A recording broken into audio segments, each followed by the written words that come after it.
A continuación, Corazón con Impulso. Clasificación A. Apto para todo público.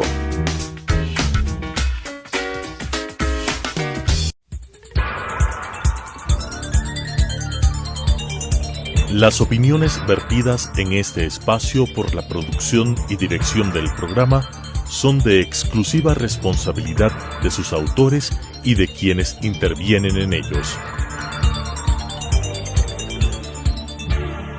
Telesucesos Canal 29 UHF presenta Corazón con Impulso, lo mejor en prevención y tratamiento de enfermedades cardíacas, con la conducción del Grupo Impulso.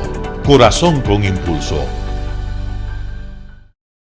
Hola, buenos días con todos. Bienvenidos nuevamente al programa de Corazón con Impulso. El día de hoy tenemos una invitada extremadamente especial. Es una invitada a la cual tenemos un grande cariño, la doctora Mayra Ger.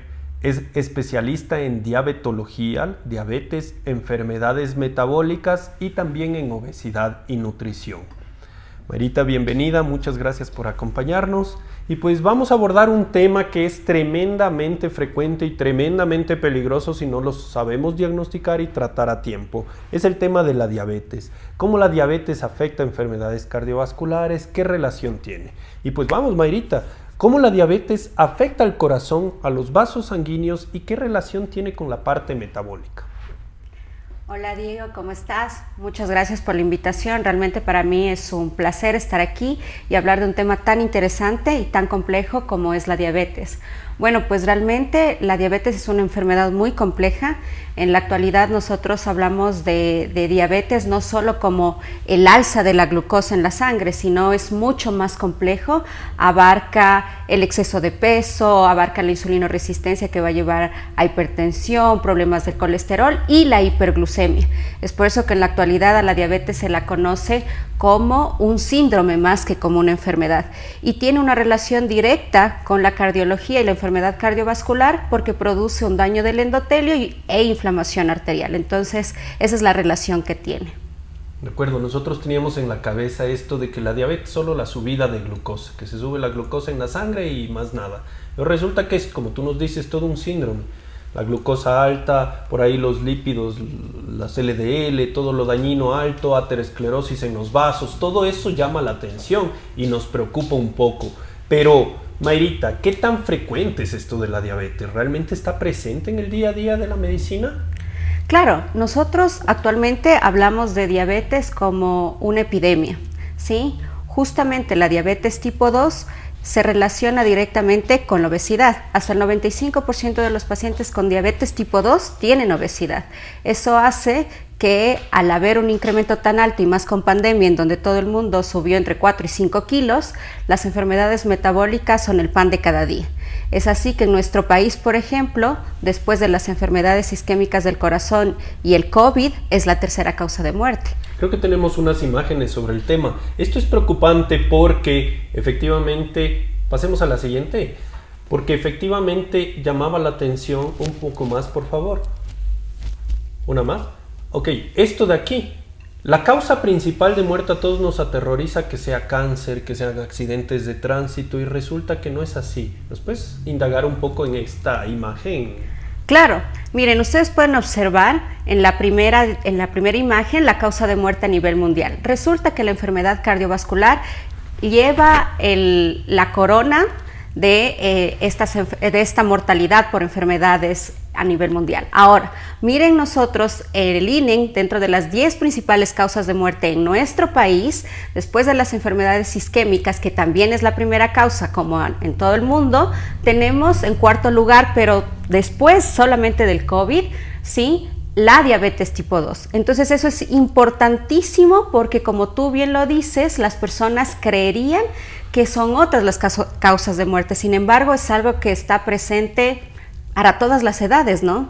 Este reporte, que es ecuatoriano y que de hecho viene de datos propios del Ecuador, nos llama mucho la atención porque por mucho tiempo, año 2020, 2021, estuvimos enclaustrados pensando que nos íbamos a morir por coronavirus. Y sí, las muertes por coronavirus aumentaron tremendamente hasta llegar al segundo puesto de las 10 principales causas de muerte en el Ecuador. Sin embargo, enfermedades isquémicas de corazón y diabetes están ahí encabezando la lista y no quedándose por detrás.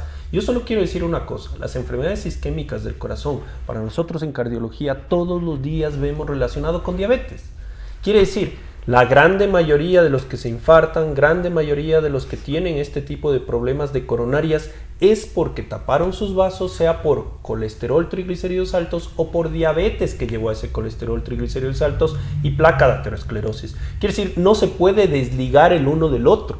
Muchos de los que murieron y fueron principal causa de muerte fueron catalogados como tal, pero muchos eran diabéticos. Quiere decir, los números de la diabetes tal vez son peores de lo que nos pintan las estadísticas. Además de ser subdiagnosticada, quiere decir una enfermedad que muchas veces si no la buscamos no la encontramos.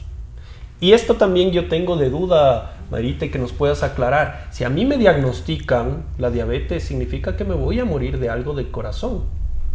Bueno, nosotros cuando hablamos de diabetes tenemos que la principal causa de muerte son las enfermedades cardiovasculares.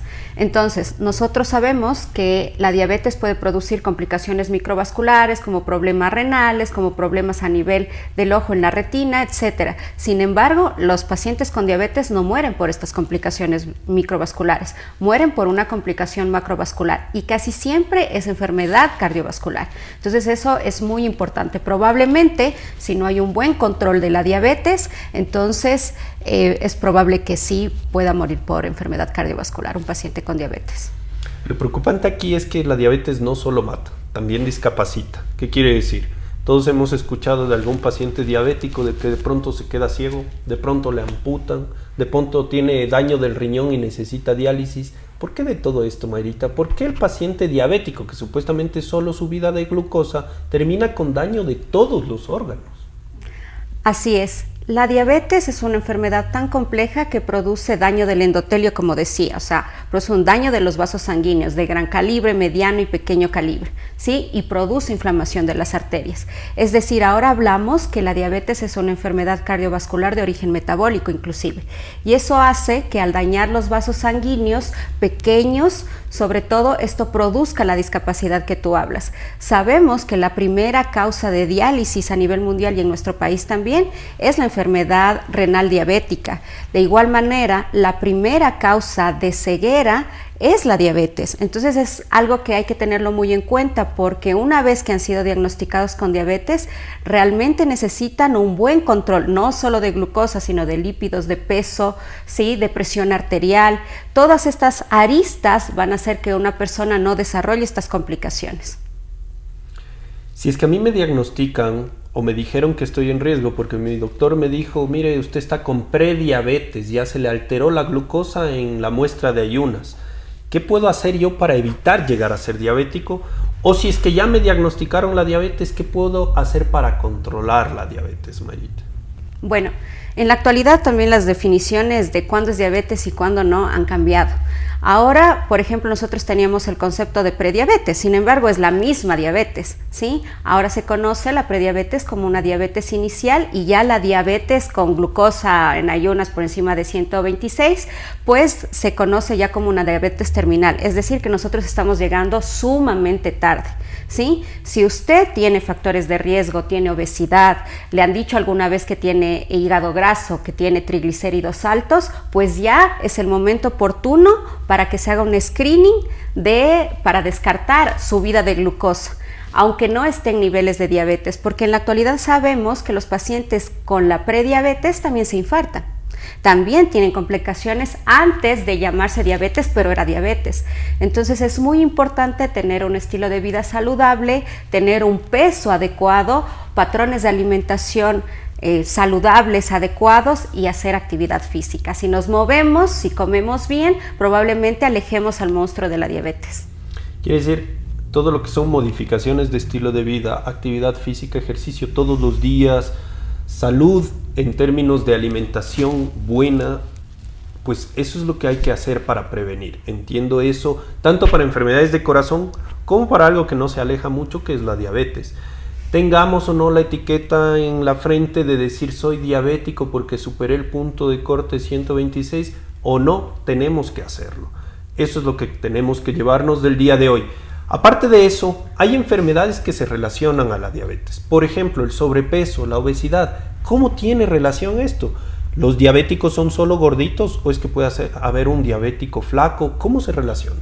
Bueno, la obesidad es algo que a mí me apasiona porque si la diabetes era algo complejo, pues la obesidad resulta que es algo muchísimo más complejo. Resulta que normalmente las personas podemos guardar la grasa debajo de la piel, eso es lo normal. Mientras la grasa se guarde debajo de la piel, no va a desarrollar la persona ninguna alteración.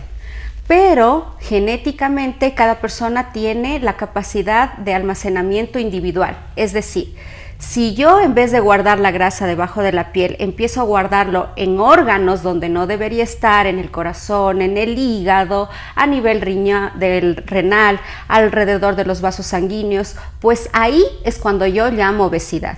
¿Y por qué la obesidad es importante? Porque esta alteración, este exceso de grasa en órganos donde no debería estar es tóxica. Y al ser tóxica, eso nosotros lo llamamos lipotoxicidad, produce inflamación y produce insulinoresistencia. Entonces la insulinoresistencia es la madre de todas estas alteraciones metabólicas y dentro de ellas la diabetes. La insulinoresistencia y la lipotoxicidad van a hacer que las células productoras de insulina pues empiecen a disminuir su función. Y eso con el tiempo va a hacer que las glucosas se vayan incrementando, que es lo que nosotros llamamos diabetes. Pero como les decía, va más allá de eso. Entonces estos lípidos se acumulan en diversos órganos y también van a producir la aterosclerosis o la dislipidemia diabética que nosotros le llamamos. Como tú bien decías, las LDL densas y pequeñas que se meten dentro de las arterias y van a producir estas coronariopatías, por ejemplo. Vamos a través de estas imágenes que nos trajiste a intentar explicar un poco esto de la insulinoresistencia y un poco también lo relacionado a la grasa. ¿Por qué la obesidad tiene esto de insulinoresistencia? ¿De qué se trata? Porque insulina es una hormona que sirve para que la glucosa pueda ser utilizada en los distintos tejidos. Entonces yo no entiendo por qué resistir a la insulina. ¿Qué tiene que ver eso con el peso corporal? Vamos un poco, explícanos tus imágenes y estos conceptos, por. Ya, esta imagen que vemos ahorita también es muy interesante porque mira tú que la esperanza de vida en una persona que ha sido diagnosticada con diabetes disminuye 6 años. Sin embargo, cuando a esto le aumentamos enfermedad cardiovascular, la esperanza de vida de un paciente con diabetes disminuye hasta 12 años. Entonces eso es muy interesante que la gente lo tenga en cuenta. Pasemos, por favor. La siguiente. Y lo que estábamos hablando, los pacientes con diabetes pueden tener retinopatía, pueden tener amputaciones, daño renal. Sin embargo, la causa de muerte va a ser en la enfermedad cardiovascular. Tenemos en primer lugar la enfermedad arterial periférica, la falla cardíaca, la angina y el infarto agudo de miocardio. Siguiente, por favor. Como hablábamos, tiene muchísima relación con la obesidad y en nuestro país hasta el 70% de las personas en Galápagos tienen sobrepeso u obesidad. Y ya vamos a ver por qué no tiene nada que ver con el índice de masa corporal cuando yo hablo con obesidad. Sigamos, por favor. Miren, esto es lo que yo les decía. Normalmente la grasa debe guardarse debajo de la piel, pero como ustedes pueden ver en la imagen, la grasa está metida en el músculo, está metida en el corazón, alrededor de los vasos sanguíneos, alrededor del hígado, del riñón, etc. Cuando está en esos órganos, ahí es cuando yo hablo de obesidad. Eso significa una disfunción del tejido adiposo. Por favor, la siguiente. Miren, entonces aquí en esta imagen es muy esquemática porque nos ayuda a ver lo que les acabo de decir. Tengo dos personas, supongamos que las dos tienen un índice de masa corporal de 35, que con eso nosotros generalmente solemos decir tiene obesidad, pero miren la diferencia. Tenemos una persona que tiene una salud metabólica a pesar de tener un índice de masa corporal que le diría que es obesa, pero no tiene este incremento de grasa ectópica y sus células adiposas funcionan bien, son pequeñas, ¿sí? Tienen buena irrigación sanguínea y eso hace que aunque sea obesa, que nosotros lo podamos ver, su metabolismo sea adecuado. Sin embargo, en la otra imagen tenemos a una persona igual con el mismo índice de masa corporal, pero con un incremento de grasa en lugares donde no debería estar. A eso es lo que nosotros llamamos obesidad. Cuando las células son grandes, hay hipoxia y muerte de esas células que producen inflamación y va a llevar a insulinoresistencia. Ahora, mira tú algo muy interesante cuando hablamos de los fenotipos metabólicos. Ahora, hay obesos sanos y hay delgados que deberían ser aparentemente sanos, pero metabólicamente son obesos. Es un término súper interesante porque quiere decir que no solamente el peso es importante para hablar de obesidad. Y esta insulinoresistencia justamente está dada porque los órganos no pueden reconocer a esa insulina que se ha producido y por lo tanto la glucosa no ingresa. Pero como digo, va más allá de la glucosa, produce inflamación, produce incremento de citocinas y todo esto va a producir alteraciones a nivel de todo el cuerpo. Quiere decir, no solo es cuestión de la glucosa, es cuestión de un contexto general del paciente. Este concepto de tener gorditos saludables, peso alto, que no necesariamente representa una enfermedad, pues es algo nuevo. Y hasta teniendo en cuenta que, claro, porque lo peligroso ahí, según lo que tú nos estás explicando, es que la grasa es tóxica, la grasa en sitios inadecuados es tóxica, incluyendo dentro de los vasos sanguíneos, el endotelio y la placa de aterosclerosis, que es lo que lleva a los infartos, por ejemplo. Pero también saber que este peso clásicamente ha sido visto como el marcador para decir es obeso o no, pero hay tejidos más saludables que pesan más que la grasa, por ejemplo el músculo. Cuando uno hace ejercicio, uno se preocupa, no, mire, yo no estoy bajando de peso, no he bajado de peso, pero resulta que está reemplazando la grasa por tejido más saludable como el músculo. Y eso es bastante bueno saber, es importante saber, porque así los pacientes no se estresan, no se preocupan tanto de que no bajen el peso propiamente. Algo que todos nos va a quedar duda, mi papá, mi mamá, mis hermanos son diabéticos, ¿yo también voy a ser diabético? ¿Existe alguna carga genética para ser diabético? Bueno, pues hace unos 30 años era muy fuerte el peso que tenía la parte genética. Sin embargo, desde 1970 que cambiaron las leyes, hay más alimentos ultraprocesados, alimentos procesados, hay más sedentarismo, pues en la actualidad lo más importante es el estilo de vida, porque actualmente nosotros vivimos en un entorno obesogénico, es decir, que todo lo que está a nuestro alrededor hace que nosotros ganemos peso. Y eso va a llevar a diabetes sin que yo tenga padres, hermanos o tíos con diabetes, y eso es muy importante.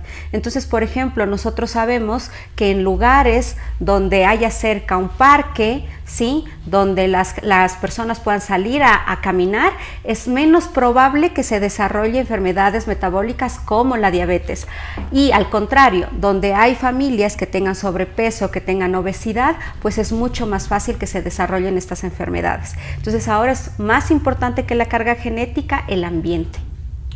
Nosotros tenemos un problema en cardiología. A veces los diabéticos llegan a sala de emergencia infartándose, pero resulta que ni siquiera les duele. Dice, mire, algo tengo aquí como que me molesta en la pancita, y resulta que es un tremendo infarto. ¿Por qué a los pacientes les duele de forma distinta, los diabéticos, o no les duele un dolor de infarto? ¿Tienes alguna explicación? Bueno, como decía, la diabetes produce daño a nivel de los vasos sanguíneos, produce daño a nivel de muchos órganos, ¿no? Dentro de esos, también el daño que produce la diabetes es a nivel de los nervios, digamos, ¿sí? Supongamos que tengo yo una manguerita y el nervio, digamos la fibra nerviosa, es el agua que corre por la manguerita. Sin embargo, cuando una persona tiene diabetes, la manguerita como tal se daña, empieza a lesionarse, ¿sí? Dentro de todo eso va a producir estas alteraciones en donde la sensibilidad va a disminuir. Entonces tenemos la famosa neuropatía diabética, que puede ser autónoma o puede ser periférica, y dentro de esto va a producir justamente daños a nivel de todo lo que es nervios que se encuentran en el tórax, y dentro de eso también a nivel cardíaco. Y eso es lo que produce que justamente el paciente con diabetes muchas veces vaya con sintomatología que parecería ser gastrointestinal, pero significa que tiene un infarto. Súper interesante. La diabetes puede afectar no solo vasos sanguíneos, no solo glucosa, no solo todos los órganos, sino también los nervios. Y hay algo también que a nosotros nos llama mucho la atención en el día a día dentro del hospital. ¿Por qué los pacientes diabéticos se infectan más o tienen infecciones más graves o más difíciles de tratar? Bueno, esa es una pregunta súper interesante. La parte metabólica, nosotros ahora hablamos mucho del inmunometabolismo, ¿sí? Eso significa que la parte metabólica, el tejido adiposo, tiene que ver mucho con la respuesta inmune en las personas. Entonces, cuando hay insulinoresistencia, hay inflamación sistémica, que eso es diabetes, ¿sí? Las células protectoras que le ayudan a una persona a defenderse de estos agentes extraños, bacterias, virus, etcétera, etcétera, no funcionan de la forma adecuada o están sobreestimulados porque hay una inflamación todo el tiempo que tiene el paciente con diabetes. Y eso hace que la respuesta a las bacterias, a los virus, sea deficiente. Y eso hace que un mal control de glucosa, un mal control de lípidos, evite que haya una buena cicatrización, por ejemplo. De igual manera, la diabetes produce ese daño del endotelio, disminución del óxido nítrico, y todo esto ayuda a que sea más difícil la cicatrización y la respuesta inmune a las infecciones. Esto parece que todo confluye, porque un paciente que se lastima y ya tiene neuropatía diabética, que tiene también daño de los vasos sanguíneos, le va a llegar menos defensa, le va a llegar menos sustancias para cicatrización y va a sentir menos. O sea, todo confluye para que el paciente pueda tener estas famosas lesiones de pie diabético, de mano diabética, y se puede estar dañando, muriendo el tejido allí en el dedo y el paciente no sentir nada. Entonces realmente es una enfermedad peligrosa, porque parece que es una enfermedad hasta inteligente, de decir voy a planificar esto para que se infarte y no sienta, para que se dañe o se muera el tejido del dedo y no sienta, y esto es bastante preocupante. La enfermedad es silente, la enfermedad es camuflada, tenemos que sospecharla y tenemos que tratarla. Para esto y para finalizar, Mayrita, vamos a pedir un poco de consejos prácticos. ¿Qué podemos hacer en la parte práctica de modificación de estilo de vida para poder evitar ser diabético o para poder tratar la diabetes? Bueno, dentro de los consejos prácticos, por ejemplo, lo que nosotros hemos visto en cuanto a alimentación es evitar los alimentos procesados y los azúcares refinados. Consejo: no consumamos jugo como que fuera una bebida hidratante, ¿sí? Acostumbrémonos a tomar agua. Actualmente los jugos y las bebidas endulzadas que reemplazan al agua son la primera causa de esteatosis hepática, ¿sí? Y esto va a llevar a diabetes porque es la puerta para que empiece la insulinoresistencia. Entonces, primer consejo: tomar agua con todas las comidas e hidratarnos, tomar de entre 2 a 3 litros de agua al día. Evitar el consumo de refrescos, ya sea endulzados o gaseosas, ya sea endulzadas con azúcar o con edulcorantes artificiales, también tratemos de evitarlo. Tratemos de consumir cosas naturales. Vayamos a la tiendita de la esquina, al mercado del barrio, en vez de ir a lugares donde encontremos alimentos procesados, y hagamos actividad física. Mantengámonos activos, por lo menos tratemos de llegar a unos 10,000 a 12,000 pasos al día, que con eso también nos va a ayudar. Y ejercicio de fortalecimiento, es muy importante que la masa muscular también aumente, como tú lo decías. Muchísimas gracias, Mayrita, ha sido un honor poderte tener acá, seguro te vamos a invitar más, y pues un gusto, nos vemos la próxima semana.